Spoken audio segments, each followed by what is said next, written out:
বিষয়টি হচ্ছে ইত্তেবায়ে রাসূল সাল্লাল্লাহু আলাইহি সাল্লাম। সম্মানিত উপস্থিতি, এই বিষয়টি পেশ করার পূর্বে আমি দুইটি কথাকে আপনাদের দিকে লক্ষ্য রেখে বলতে চাই। সর্বপ্রথম কথা হচ্ছে যারা আপনারা একটু দূরত্ব বজায় রেখে বসে রয়েছেন, এক জায়গায় এসে বসুন, তাহলে বেশি বোঝানোটা সম্ভব হয়। সম্মানিত উপস্থিতি, আর যারা হয়তো পিছিয়ে রয়েছেন তাদেরকে অনুরোধ জানিয়ে এই সাইডে নাইলে আসার জন্য অনুরোধ জানাচ্ছি। সামনে থাকলে বক্তার বোঝানো সম্ভব বেশি এবং বোঝাতে বেশি পারে, তাই আমি আপনাদেরকে অনুরোধ জানিয়ে এই কথা জানালাম। দ্বিতীয় নম্বর কথা হচ্ছে আল্লাহ সুবহানাহু ওয়া তাআলা তিনি বলেন সূরা আল বাকারা সূরা নম্বর 2 আয়াত নম্বর 42 তিনি বলেন ওয়ালা তালবিসুল হাক্কা বিল বাতিল ওয়া তাকতুমুল হাক্কা ওয়া আনতুম তা'লামুন। পৃথিবীর মানুষ, তোমরা জেনে শুনে সত্য এবং মিথ্যার মিশ্রণ ঘটাবে না এবং তোমরা জেনে শুনে সত্যকে গোপন করে মিথ্যাকে প্রকাশ করবে না।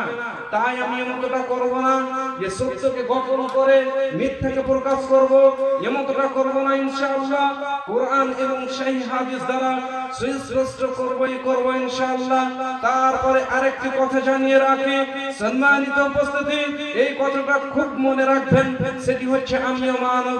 যদি আমি কোরআন হাদিসের বহির্গত কোনো কথা বলে দিই, তাহলে আপনাদের কাছে আমার এটা অনুরোধ, আপনারা আমাকে কোরআন এবং সহিহ হাদিস দ্বারা প্রত্যাখ্যাত করবেন ইনশাআল্লাহ। আমিও শুধরে যাব, আমিও মানব, ভুল হয়ে যাওয়াটা স্বাভাবিক ব্যাপার, কিন্তু আমি প্রাণপণে চেষ্টা চালিয়ে কোরআন এবং সহিহ হাদিস দ্বারা সুস্পষ্ট করবই করব ইনশাআল্লাহ। সম্মানিত উপস্থিতি, এবার আমি আপনাদেরকে যা বলে বুঝাতে চাচ্ছি সেই কথাগুলো খুব ভালোভাবে শ্রবণ করুন। ভালোভাবে শ্রবণ করার জন্য আমি আপনাদেরকে অনুরোধ জানাচ্ছি। এইবার আমি আমার বিষয়ের দিকে এগিয়ে যাচ্ছি, একটু আপনারা এক খেয়ালে চেয়ে থেকে আমার দিকে এক খেয়ালে চেয়ে থেকে শ্রবণ করুন।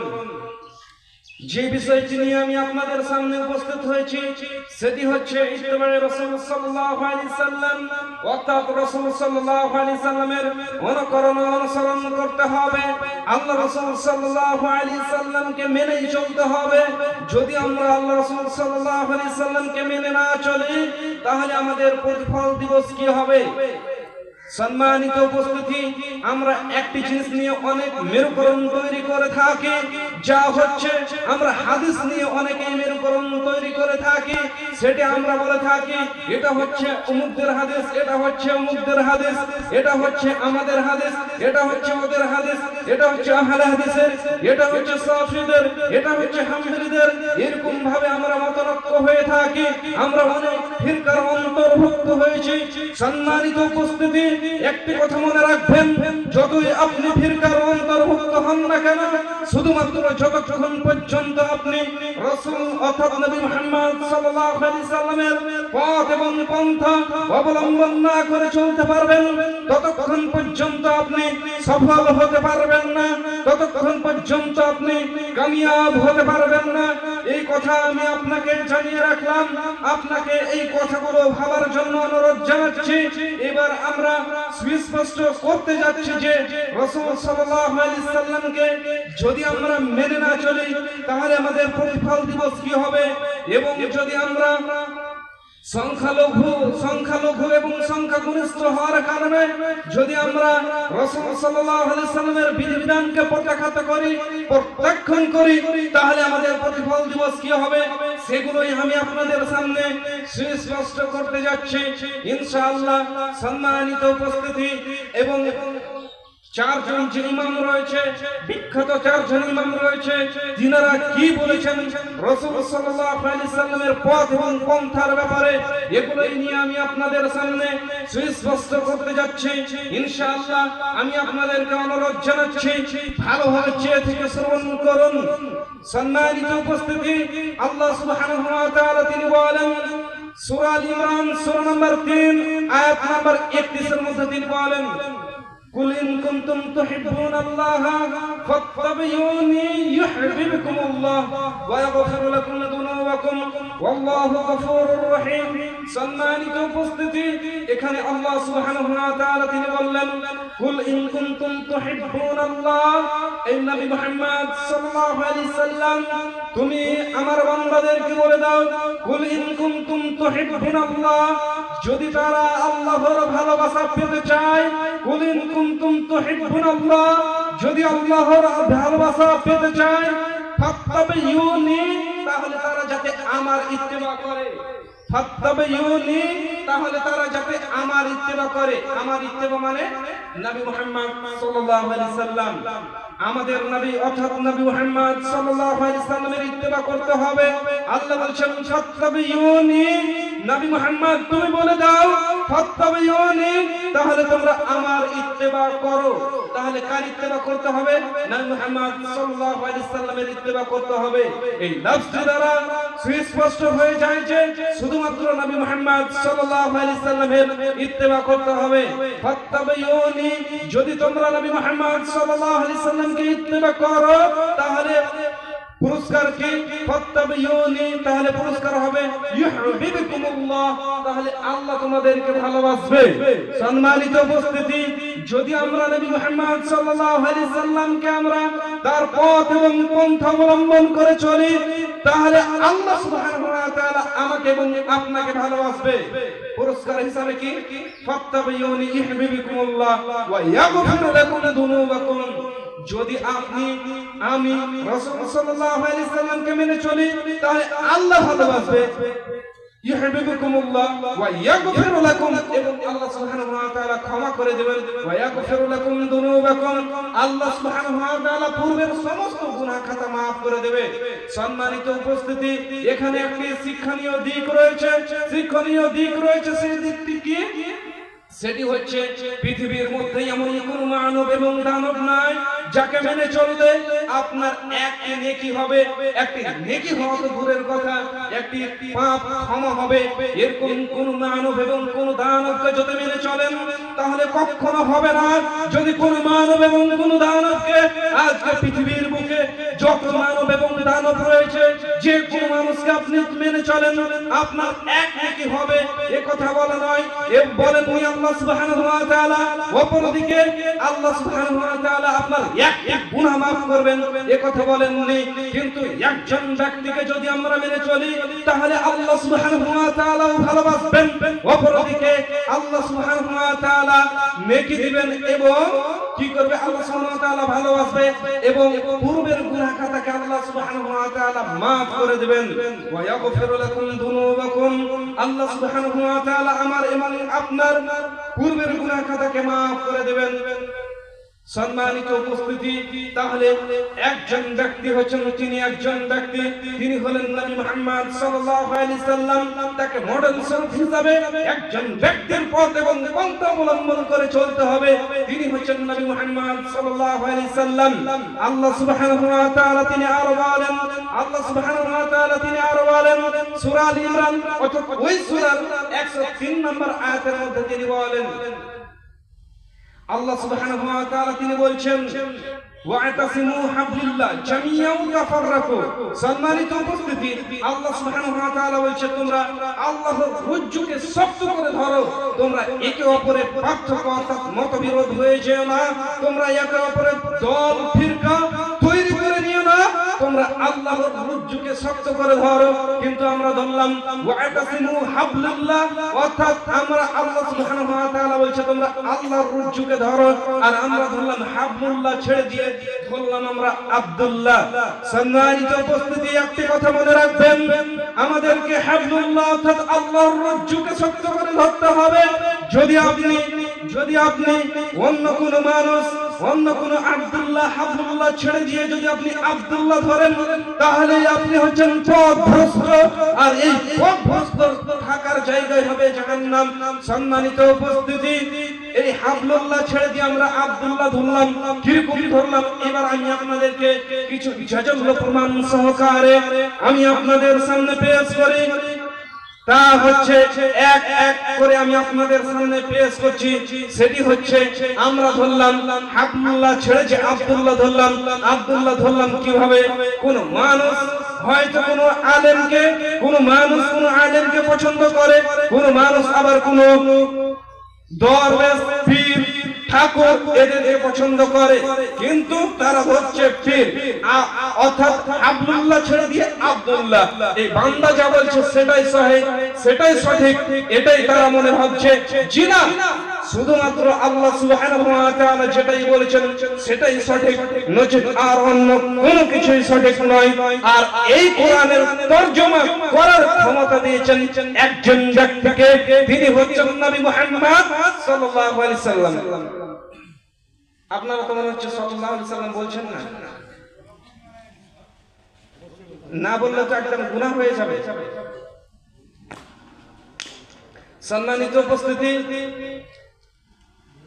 একজন ব্যক্তিকে দেওয়া হয়েছে, তিনি হচ্ছেন নবী মুহাম্মদ সাল্লাল্লাহু আলাইহি সাল্লাম।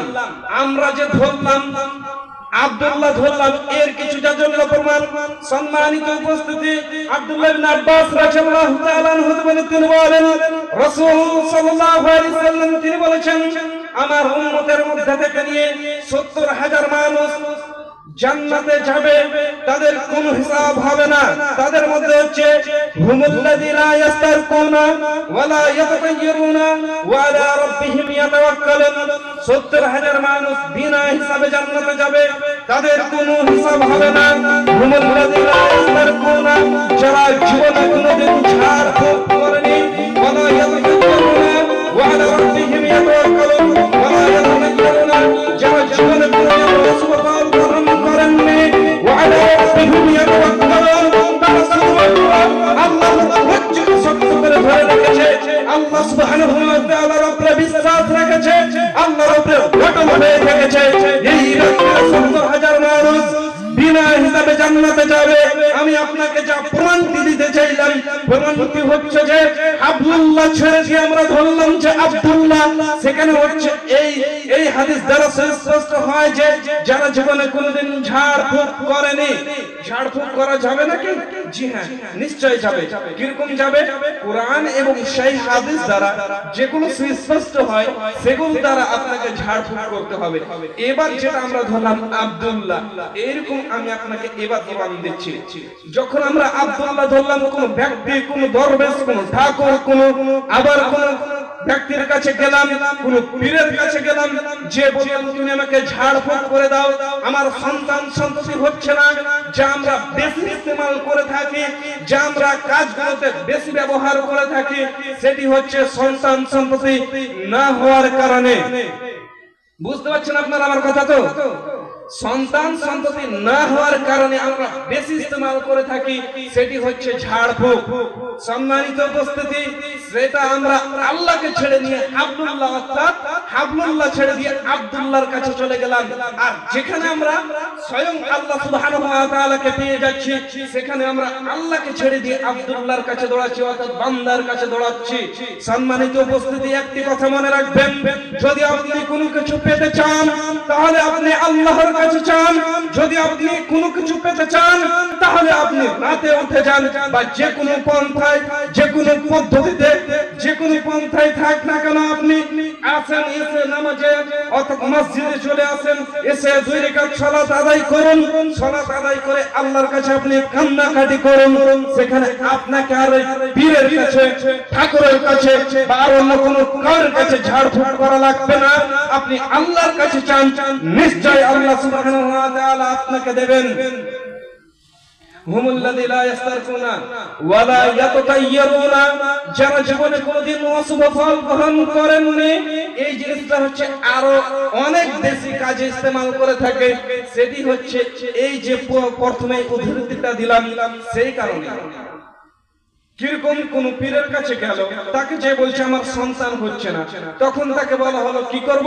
আমি তোমাকে পানি পড়ে দিচ্ছি, বা এই ফলটি দিচ্ছি, বা আমার শ্বশুর শাশুড়ির সাথে ঝগড়া হয়ে আছে, আমার স্বামীর সঙ্গে আমার বন্দি হচ্ছে না, ও বলছে আমার স্ত্রী আমার কথা শুনছে না, বলছে যাও তুমি এই ফলটি নিয়ে যাও, তার সিঁড়ির তলে রেখে দিবে, বালিশের তলে রেখে দিবে, বা তোমার শ্বশুর শাশুড়িকে এই ফলটি খাইয়ে দেবে, সব ঠিক হয়ে যাবে। এইভাবে কি ঠিক হয়? কখনো না। একটি কথা মনে রাখেন, যতগুলো বাতিল ফিরকা রয়েছে, তার মধ্যে এগুলোই রয়েছে যেগুলো জাহির রয়েছে। যারা শুধুমাত্র আল্লাহ সুবহানাহু ওয়া তাআলার প্রতি অটল বিশ্বাসী হয়ে থাকে, যারা শুধুমাত্র আল্লাহ সুবহানাহু ওয়া তাআলার প্রতি ভরসা রেখে থাকে, তারা এগুলো কাজ কখনো করতে পারেন না। সম্মানিত উপস্থিতি, যদি আপনি আল্লাহর কাছে চান, যদি আপনার কোনো কিছুর প্রয়োজন হয়, তাহলে আপনি আল্লাহর কাছে চান। যেরকম আল্লাহ সুবহানাহু ওয়া তাআলা আমাদের নবী অর্থাৎ নবী মুহাম্মদ সাল্লাল্লাহু আলাইহি সাল্লামকে সম্মুখীন করে তিনি বলেন, মুহাম্মদ সাল্লাল্লাহু আলাইহি সাল্লাম, ফাইজা ফারাগতা ফানসাব ওয়া ইলা রাব্বিকা ফারগাব। যখন তুমি দুনিয়াবি কাজ থেকে অবসর নেবে, তখন তুমি কঠিন পরিশ্রমে আত্মসমর্পণ করুন। কার কাছে? আমার কাছে। যদি কোনো জিনিস চাইতে হয়, তাহলে কার কাছে চাইবেন? আল্লাহর কাছে। দেনেওয়ালাকে আল্লাহ। সম্মানিত উপস্থিতি, আছেন যে কোনো বিপদের জন্য আপনি এসে সালাতে দাঁড়িয়ে যান এবং সালাতে দাঁড়িয়ে আল্লাহ সুবহানাহু ওয়া তাআলার কাছে চান। কেন? বান্দা যখন সালাতে দাঁড়িয়ে যায়, আল্লাহ বলেন উসজুদ, তোমরা সাজদা করো, ওয়াক্তারিব, আমার নিকটবর্তী হয়ে যাও। যখন বান্দা সাজদা করে, আল্লাহ বলছে উসজুদ, তুমি সাজদা করো, ওয়াক্তারিব, আমার নিকটবর্তী হয়ে যাও। তাহলে বান্দা এত নিকটবর্তী হয় আল্লাহর কাছে, যখন বান্দা সাজদা করে আল্লাহর কাছে এত নিকটবর্তী হয়, আর অন্য কোন সময় আল্লাহ সুবহানাহু ওয়া তাআলার কাছে এত নিকটবর্তী হয় না। সম্মানিত উপস্থিতি, এবং আমি আপনাকে জানিয়ে রাখতে চাচ্ছি যে যখন কোন বান্দা আল্লাহর কাছে চায়, তার মধ্যে সবচেয়ে চাওয়ার বড় পদ্ধতি সেটি হচ্ছে সালাত। সালাতের মাধ্যমে আপনি আল্লাহর কাছে চান, আল্লাহর কাছে চাইবেন। যত আপনি নিকটবর্তী হবেন, আর অন্য কোন সময় এত নিকটবর্তী হবেন না। সম্মানিত উপস্থিতি, রাসূল সাল্লাল্লাহু আলাইহি সাল্লাম তিনি আরো বলেন, আল্লাহ রাসূল সাল্লাল্লাহু আলাইহি সাল্লাম তিনি বলছেন, আমার প্রত্যেকটা উম্মত জান্নাতে প্রবেশ করবে ইল্লা মান আবা। আবু হুরায়রা রাদিয়াল্লাহু তাআলা আনহু তিনি বলেন, রাসূল সাল্লাল্লাহু আলাইহি সাল্লাম তিনি বলেছেন, কুল্লু উম্মতি ইয়াদখুলুল জান্নাহ ইল্লা মান আবা। আল্লাহ রাসূল বলছে, আমার প্রত্যেকটা উম্মত জান্নাতে প্রবেশ করবে শুধুমাত্র আবা ছাড়া। সাহাবীগণ জিজ্ঞাসা করলেন, আল্লাহ রাসূল আবাকে? তখন তিনি বললেন, মান আতানি, যে আমাকে মেনে নিল। মান আতানি, যে আমাকে মেনে নিল, ফাদাখালাল জান্নাত, সেই ব্যক্তি কোথায় যাবে? জান্নাতে যাবে। ওয়া মান আসআনি ফাকাদ আবা, যে ব্যক্তি আমার বিমুখতা অবলম্বন করলো, ফাকাদ আবা, সেই ব্যক্তি হচ্ছে আবা। সম্মানিত উপস্থিতি, বিষয় হচ্ছে ইত্তিবাই রাসূল সাল্লাল্লাহু আলাইহি সাল্লাম, রাসূলের পথ এবং পন্থা অনুকরণ ও অনুসরণ। তার মধ্যে সেটি হচ্ছে এই যে রাসূল সাল্লাল্লাহু আলাইহি সাল্লাম বলছে, আমার প্রত্যেকটা উম্মত জান্নাতে প্রবেশ করবে, কিন্তু তারা নয় ইল্লা মান আবা, আবা ছাড়া। তাহলে আবাকে, যে আমাকে মানলো সে জান্নাতে যাবে, যে আমার বিমুখতা অবলম্বন করলো ফাকাদ আবা, সেই ব্যক্তি হচ্ছে আবা, সেই ব্যক্তি জান্নাতে যাবে না। তাহলে এই হাদিস দ্বারা স্পষ্ট হয় যে রাসূল সাল্লাল্লাহু আলাইহি সাল্লামের পথ এবং পন্থা অবলম্বন এবং অনুসরণ করতে হবে। তাই আমাদেরকে রাসূল সাল্লাল্লাহু আলাইহি সাল্লামের পথ এবং পন্থা অনুসরণ করে চলতে হবে। সম্মানিত উপস্থিতি, আল্লাহ সুবহানাহু ওয়া তাআলা তিনি আর বলেন, ওয়া মা আতাকুমুর রাসূল। সম্মানিত উপস্থিতি, আল্লাহ বলেন, ওয়া মা আতাকুমুর রাসূল ফাখুযুহু। আল্লাহ সুবহানাহু ওয়া তাআলা তিনি বলছেন, আমাদেরকে লক্ষ্য করে বলছেন, ওয়া মা আতাকুমুর রাসূল, তোমাদেরকে রাসূল সাল্লাল্লাহু আলাইহি সাল্লাম যা দেয় তা তোমরা ফাখুযুহু, তোমরা পাকড়ো, অর্থাৎ ধরে নাও। সম্মানিত উপস্থিতি, রাসূল সাল্লাল্লাহু আলাইহি সাল্লাম যা তোমাদেরকে দেয় তা তোমরা শক্তভাবে ধরে নাও। সম্মানিত উপস্থিতি, আমি আপনাদেরকে এই আয়াত দ্বারা স্পষ্ট করাতে চাচ্ছি যে, এই আয়াতের এই লফজ দ্বারা স্পষ্ট করাতে চাচ্ছি যে, ওয়া মা আতাকুমুর রাসূল ফাখুযুহু ওয়া মা নাহাকুম আনহু ফান্তাকু রাসূল সাল্লাল্লাহু আলাইহি সাল্লাম যা আমাকে এবং আপনাকে যা বিধিবিধান দিয়েছে সেগুলোকে আমাদেরকে শক্তভাবে ধরতে হবে এবং যেগুলোকে রাসূল সাল্লাল্লাহু আলাইহি সাল্লাম বাতিল করেছে সেইগুলোকে আমাকে এবং আপনাকে প্রত্যাখ্যান করতে হবে, সেইগুলোকে ছুঁড়ে ফেলতে হবে। সম্মানিত উপস্থিতি, এই ভিত্তিতে আমি আপনাদের সামনে চার ইমামের কিছু কথা তুলে ধরি। চার ইমাম, যেরকম ইমাম আবু হানিফা রাহিমাহুল্লাহ আলাইহি তিনি বলেন ইজা সাগাল হাদিস ফাহুয়া মাযহাবি, ইজা সাগাল হাদিস ফাহুয়া মাযহাবি। সম্মানিত উপস্থিতি, ইমাম আবু হানিফা রাহিমাহুল্লাহ আলাইহি তিনি বলেন যখন ইজা সাগাল হাদিস ফাহুয়া মাযহাবি, যখন তোমরা কোন সহিহ হাদিস পেয়ে নিবে তখন তোমরা মনে ভাববে ফাহুয়া মাযহাবি, এটাই হচ্ছে আমার মাযহাব, এটাই হচ্ছে আমার অভিমত। এরকম চার ইমামই বলেছেন, ইমাম আবু হানিফা, ইমাম শাফি, ইমাম আহমদ ইবনে হাম্বল, ইমাম মালিক, চার ইমাম একই কথা বলেছেন। অপরদিকে আরো বলেছেন, তারা বলেছে যদি তোমরা আমার কোন ফতোয়াকে পেয়ে নাও আর সেই ফতোয়া যদি আমার আল্লাহ রাসূল সাল্লাল্লাহু আলাইহি সাল্লামের বিরুদ্ধে যাচ্ছে তাহলে তোমরা সেই ফতোয়া অর্থাৎ সেই ফতোয়াটিকে তোমরা দেওয়ালের দিকে নিক্ষেপ করো। আমাদেরকে সেই জিনিসটাই ধরতে হবে, সেটি হচ্ছে রাসূল সাল্লাল্লাহু আলাইহি সাল্লাম যা দিয়েছেন সেই সহিহ হাদিস দ্বারা যেগুলো আমাদের কাছে সুস্পষ্ট হবে সেগুলোকে আমাদেরকে ধরতে হবে। নজিব আর অন্য কোনো কিছু চলবে না, আর অন্য কোনো কিছুই চলবে না। রাসূল সাল্লাল্লাহু আলাইহি সাল্লামের পথ এবং পন্থা অনুসরণ করে চলতে হবে। এইবার আপনি হয়তো জিজ্ঞাসা করবেন, একটি কথা আমি আপনাকে বলে রাখছি সম্মানিত উপস্থিতি, আপনি হয়তো এখন জিজ্ঞাসা করবেন আমি কি করে সেইগুলোকে আমি বাছাইকৃত করব, এটা হচ্ছে সহিহ হাদিস, এটি হচ্ছে ভ্রান্ত হাদিস, এটি হচ্ছে বাতিল হাদিস, আমি কি করে এগুলোকে আমি করব, বাছাইকৃত করব। সম্মানিত উপস্থিতি, একটি জিনিস মনে রাখুন, বাছাইকৃত করার জন্য এদিকে খেয়াল করবেন, কোন ব্যক্তি আসছে না আসছে কারোর দিকে দেখা চলবে না। এখানে কোরআন হাদিসের তরজমা চলছে, কোরআন হাদিসের ব্যাখ্যা চলছে। স্বয়ং যদি জিবরাইল আলাইহিস সালাম আসে তার দিকেও দেখা যাবে না। একদিকে চেয়ে থেকে বক্তব্য রাখছে, আপনি একদিকে চেয়ে থাকবেন, এটা কি করে হয়? অর্থাৎ আমি আপনার সামনে এ মুখে কথা বলছি সামনাসামনি, এবার আপনি মুখে দাঁড়িয়ে আছেন, এটা কি শোভা পায়? না, কখনো না। আপনার সঙ্গে যদি আমি কথা বলি আপনি এভাবে দাঁড়িয়ে থাকবেন, কখনো হয় না। সেরকম আপনি যদি আমার সঙ্গে কথা বলেন আমি এইভাবে আনকানি দিয়ে তাকিয়ে থাকবো, সেরকম হয় না। আপনি কথা বলে শান্তি তৃপ্তি পাবেন না। সম্মানিত উপস্থিতি, কথাগুলো যদি বেশি গায়ে লেগে থাকে আমি আপনাদের কাছে ক্ষমা প্রার্থী। সম্মানিত উপস্থিতি, মনে কিছু করিয়েন না, যা আমি আপনাদেরকে বলে বুঝাচ্ছি এগুলো বুঝার জন্য আমি প্রাণপণে যেহেতু চেষ্টা চালাচ্ছি তাই আমি আপনাদেরকে এগুলো কথা বলতেই হচ্ছে এবং আমি বলতে বাধ্য। সম্মানিত উপস্থিতি, যে কথা বলছিলাম সেটি হচ্ছে রাসূল সাল্লাল্লাহু আলাইহি সাল্লামের বিধিবিধান অনুসরণ করে চলতে হবে। তার মধ্যে সেটি হচ্ছে যে আমরা আল্লাহ রাসূল সাল্লাল্লাহু আলাইহি সাল্লাম যেগুলো বলে গেছেন সেগুলো আমরা সহিহ এবং জায়েজ ধরুন আমরা কিভাবে আমরা বুঝবো, এগুলো বোঝার জন্য আমি আপনাদের সামনে একটি থিওরি ইস্তেমাল করি, সেটি আপনারা খুব ভালোভাবে চেয়ে থেকে শ্রবণ করুন, নিশ্চয়ই বুঝতে পারবেন ইনশাআল্লাহ। আমি মনে ভাবছি যে নিশ্চয়ই আপনারা বুঝতে পারবেন, আপনারা আমার চাইতে অনেক জ্ঞানী। সেটি হচ্ছে কি, যখন আপনার কাছে কোন চার পাঁচ জন ইমাম বা 4-5 জন বক্তা বক্তব্য এসে রাখছে, এসে একজন বলছে এটা, একজন বলছে ওটা, একজন বলছে ওটা, উদ্ধৃতি দিচ্ছে, উদ্ধৃতি ধরে নেন একজন ব্যক্তি বলছে, দেখবেন আমার দিকে, আপনারা আমার দিকে চেয়ে থেকে শ্রবণ করবেন।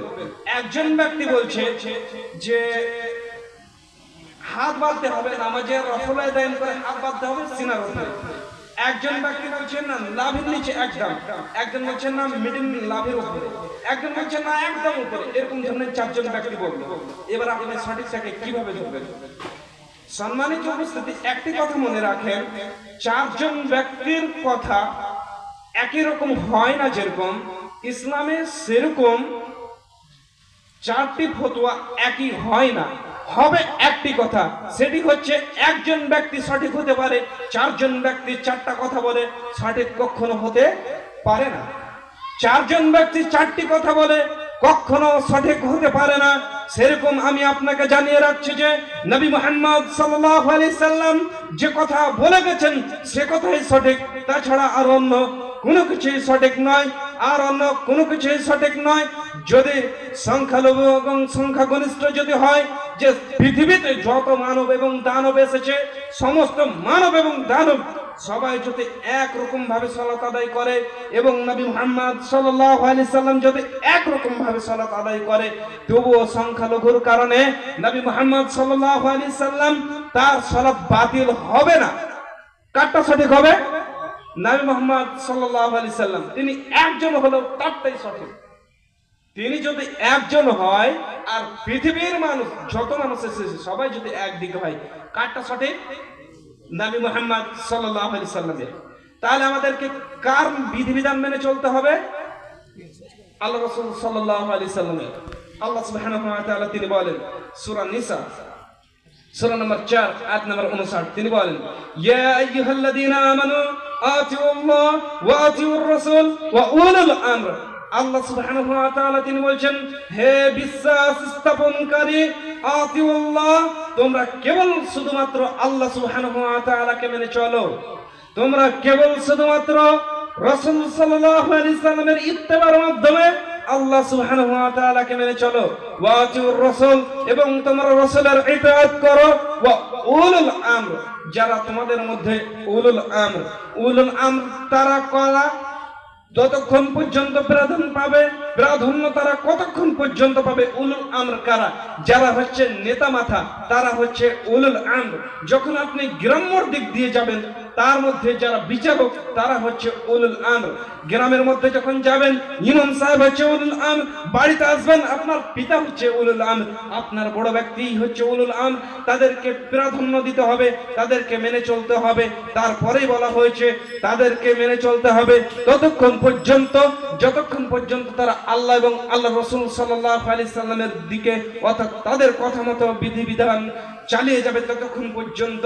যদি তারা রাসূল সাল্লাল্লাহু আলাইহি সাল্লাম এবং আল্লাহ সুবহানাহু ওয়া তাআলার দিক থেকে মুখ ফিরিয়ে নেয়, তাদেরকে তোমরা প্রত্যাখ্যাত করো, তাদেরকে বাতিল করো এবং তোমরা ফিরে এসো শুধুমাত্র আল্লাহ সুবহানাহু ওয়া তাআলার দিকে। সম্মানিত উপস্থিতি, আমি আপনাকে জানিয়ে রাখছি আল্লাহ সুবহানাহু ওয়া তাআলা তিনি আরো বলেন, ইয়া আইয়ুহাল্লাযীনা আমানু আতিউল্লাহ ওয়া আতিউর রাসূল ওয়া লা তুবতিলু আ'মালাকুম। আল্লাহ সুবহানাহু ওয়া তাআলা তিনি বলেন, ইয়া আইয়ুহাল্লাযীনা আমানু, এই বিশ্বাস স্থাপনকারী তোমরা শুধুমাত্র কেবল আল্লাহ সুবহানাহু ওয়া তাআলার ইতাআত করো, আল্লাহ সুবহানাহু ওয়া তাআলাকে মেনে চলো, ওয়া আতিউর রাসূল এবং রাসূল সাল্লাল্লাহু আলাইহি সাল্লামকে, ওয়া লা তুবতিলু আ'মালাকুম। এখানেই কথাটি আমাদের সুস্পষ্ট করাতে হবে, এখানেই আমাদের শিক্ষণীয় দিক রয়েছে।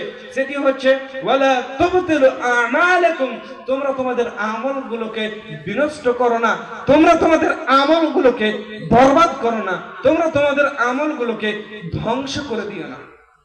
তাহলে কি এই আয়াত দ্বারা এই জিনিসটা সুস্পষ্ট হয় যে যদি আমরা নবী মুহাম্মদ সাল্লাল্লাহু আলাইহি সাল্লামকে না মেনে চলি তাহলে আমাদের আমল সমূহ সমস্ত আমল বাতিল হয়ে যাবে, সমস্ত আমল ধ্বংস হয়ে যাবে, সমস্ত আমল বরবাদ হয়ে যাবে।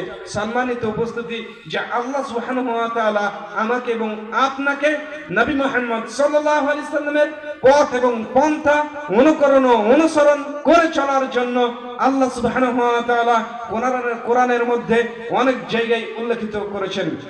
সম্মানিত উপস্থিতি, আল্লাহ সুবহানাহু ওয়া তাআলা তিনি আরো বলেন, আল্লাহ সুবহানাহু ওয়া তাআলা তিনি বলছেন নবী মুহাম্মদ সাল্লাল্লাহু আলাইহি সাল্লাম কে সমর্থন করে নবী মুহাম্মদ সাল্লাল্লাহু আলাইহি সাল্লাম যে আমাদেরকে যে কোনো জিনিস অর্থাৎ কথাবার্তা বলেন সেগুলো হচ্ছে ওহীর মাধ্যমে।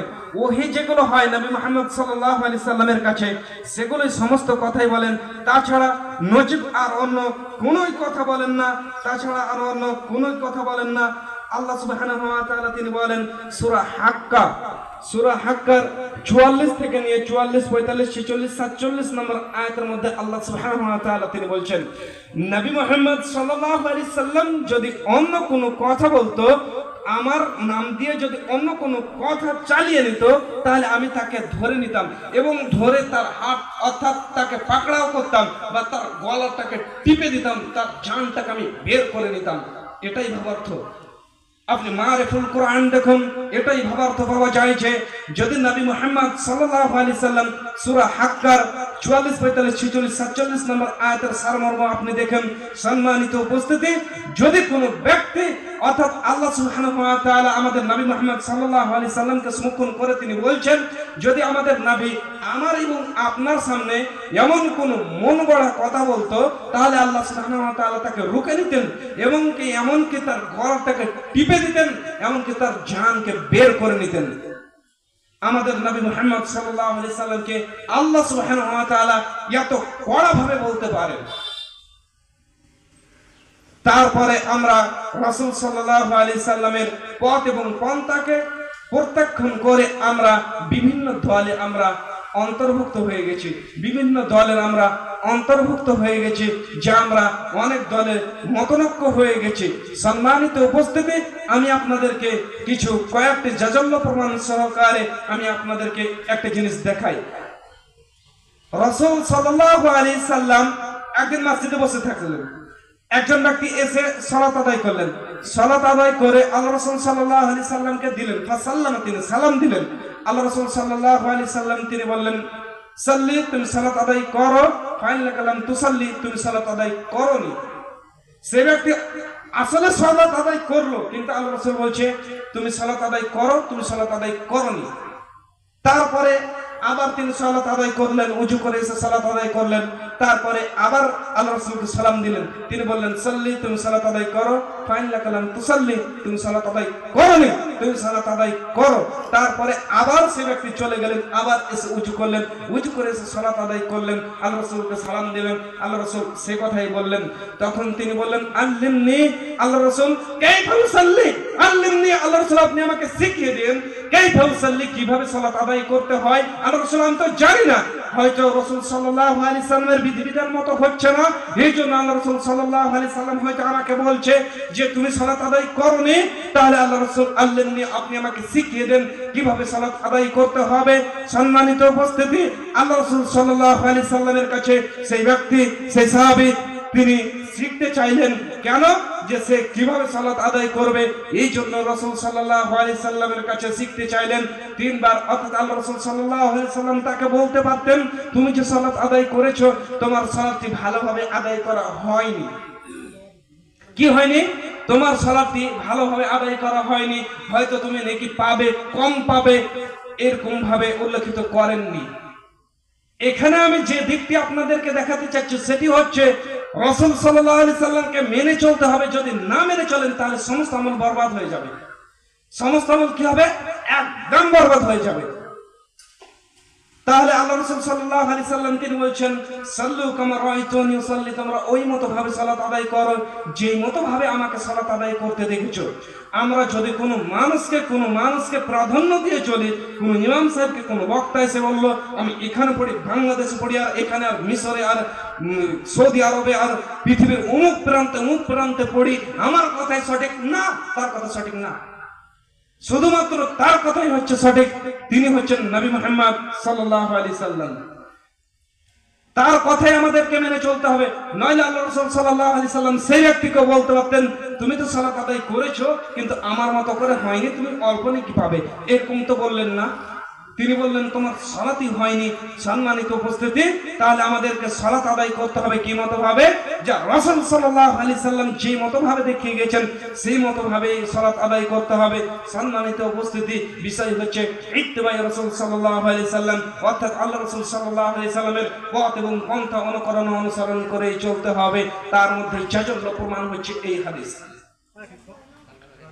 অপরদিকে রাসূল সাল্লাল্লাহু আল্লাহ সুবহানাহু ওয়া তাআলা তিনি বলেন সূরা গাছের মধ্যে উল্লেখিত হয় যে যদি কোনো ব্যক্তি বেশি বেশি আমল করে, আমিলাতুন নাসিবা তাসলা নারান হামিয়া, বেশি বেশি আমল করলো তারপরে তাদেরকে হাবিয়া নাম জাহান্নামে যেতে হবে। কেন তাদেরকে জাহান্নামে যেতে হবে? এই জন্য তারা রাসূল সাল্লাল্লাহু আলাইহি সাল্লামের বিধিবিধান না মেনে চলার কারণে। যদি আপনি এবং আমি কোনো কিছু করতে চাই, যদি আমি এবং আপনি কোনো আমল করতে চাই, তার মধ্যে সর্বপ্রথম একটি দিক দেখে রাখতে হবে, সেটি হচ্ছে আমি যে কাজটি করছি সেই কাজটি নবী মুহাম্মদ সাল্লাল্লাহু আলাইহি সাল্লামের মতভেদ হচ্ছে না আল্লাহ রাসূল সাল্লাল্লাহু আলাইহি সাল্লাম যে মতো ভাবে বলে গেছেন সেই মতো ভাবে হচ্ছে না এই দিকটি আপনাকে আগে দেখতে হবে, নইলে আপনার আমল বরবাদ হয়ে যাবে। আল্লাহ সুবহানাহু ওয়া তাআলা কোরআনের মধ্যে কখনো বলেননি আমালান কাসিরান তোমরা বেশি বেশি আমল করো, এ কথা বলেননি। তিনি কি বলেছেন? আমালান সলিহান তোমরা নেক আমল করো। যদি আপনি 2 রাকাত সালাত আদায় করেন বা একটি সাজদা দিয়ে থাকেন, সেটি নেক আমল হিসাবে করুন। সেটি আপনার এই 2 রাকাত সালাতের কারণে হয়তো আপনি জান্নাত চলে যেতে পারেন। আমি আপনাকে বলিনি যে হয়তো 2 রাকাত সালাত আদায় করবেন আর ছেড়ে দিবেন বাকি, এ কথা বলিনি। কিন্তু আমি আপনাকে বলতে চাইছি এ কথা যে সঠিকভাবে আপনাকে যে কোনো আমল করবেন সেটি হচ্ছে সঠিকভাবে করতে হবে, নচেত আপনার সালাত যদি আপনি সালাত আদায় করেন রাসূল সাল্লাল্লাহু আলাইহি সাল্লামকে বাদ দিয়ে, অর্থাৎ আল্লাহ রাসূল যা করেছে সে মতো আপনি বাদ দিয়ে প্রত্যাখ্যাত করে অন্য কোনো আমল করলেন, তাহলে আপনার কখনো আপনার আমল প্রাধান্য হবে না, সেটি বাতিল বলে গণ্য হবে। আমি আপনাদের সামনে একটি হাদিস তুলে ধরে কথাগুলো শেষ করব ইনশাআল্লাহ। সম্মানিত উপস্থিতি, যেরকম 3 জন ব্যক্তি আল্লাহ রাসূলের কাছে এসেছিলেন, সেই সময় আল্লাহ রাসূল ছিলেন না, কিন্তু মা আয়েশা সিদ্দিকা রাদিয়াল্লাহু তাআলা আনহাকে বললেন যে আল্লাহ রাসূলের আমল কি? তখন তারা বলল যে এই আমল। তখন তারা 3 জন খুব কম মনে করলো, ছোট্ট করে বুঝাচ্ছি সম্মানিত উপস্থিতি, সেটি হচ্ছে তারা খুব কম মনে করলো। তখন তারা একজন ব্যক্তি বলল আমি সারা রাত সালাত আদায় করবো, একজন বলল আমি সারা বছর সিয়াম পালন করবো, একজন বলল আমি বিবাহ করবো না। আল্লাহ রাসূল সাল্লাল্লাহু আলাইহি সাল্লাম এগুলো জানতে পেরে বলছে তোমরা 3 জন ব্যক্তি এই মন্তব্য করেছো? তখন বলছে হ্যাঁ আল্লাহ রাসূল আমরা এই মন্তব্য করেছি। তখন আল্লাহ রাসূল সাল্লাল্লাহু আলাইহি সাল্লাম তিনি বলছেন পৃথিবীতে যদি কোনো ব্যক্তি আল্লাহ সুবহানাহু ওয়া তাআলাকে ভয় করে, তার মধ্যে সবচাইতে বেশি ভয় করনেওয়ালা হচ্ছে আমি। যদি আল্লাহ সুবহানাহু ওয়া তাআলাকে ভয় করার দিক দিয়ে দেখা যায়, তাহলে সবচাইতে কে বেশি ভয় করে? নবী মুহাম্মদ সাল্লাল্লাহু আলাইহি সাল্লাম, তিনি সবচাইতে বেশি ভয় করে। তাহলে তিনি বলছেন যে আমি সারা রাত সালাত আদায় করি না, অপরদিকে আমি সারা বছর সিয়াম পালন করি না, আমি বিবাহ করেছি, আমি বিবাহ বাদ দিইনি, অর্থাৎ আমার যে পথ এবং পন্থাকে অনুসরণ করবে না, যে আমার পথ এবং পন্থা ছেড়ে দিয়ে বাতিল ফিরকার মধ্যে যাবে, সে আমার দলের অন্তর্ভুক্ত নয়, সে আমার দলের মধ্যে নয়। আর তার দলের মধ্যে না হলে তার থাকার জায়গা হবে জাহান্নাম, তাদেরকে কেউ সহযোগিতা করবে না। একটি কথা এই হাদিসটির এই লাভটা যেন থেকে যাচ্ছে মনে হচ্ছে, শুধুমাত্র ছোট্ট করে পেশ করি। সেটি হচ্ছে উমর রাদিয়াল্লাহু তাআলা আনহু তাওরাত পড়ছিলেন, আল্লাহ রাসূল এবং আবু বকর এসে উপস্থিত হলেন। আল্লাহ রাসূলের চেহারাটা যেন বিগড়ে যাচ্ছিলেন, সে সময় আবু বকর বলছে উমর তুমি আল্লাহ রাসূলের চেহারার দিকে দেখতে পাচ্ছ না যেন বিগড়ে যাচ্ছে?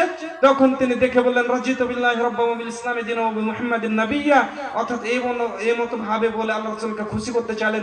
আল্লাহ রাসূল বললেন উমর তুমি যে সহিফাটি পড়ছো এই সহিফাটি যার উপরে নাজিল হয়েছে, তা কার উপরে নাজিল হয়েছে? তিনি হচ্ছেন মুসা আলাইহিস সালাম। ওই মুসা আলাইহিস সালামের উপরে এই কিতাবটি নাজিল হয়েছে। সে যদি আজকে বেঁচে থাকতো আমার অনুসরণ করা ছাড়া জান্নাতে যেতে পারতো না।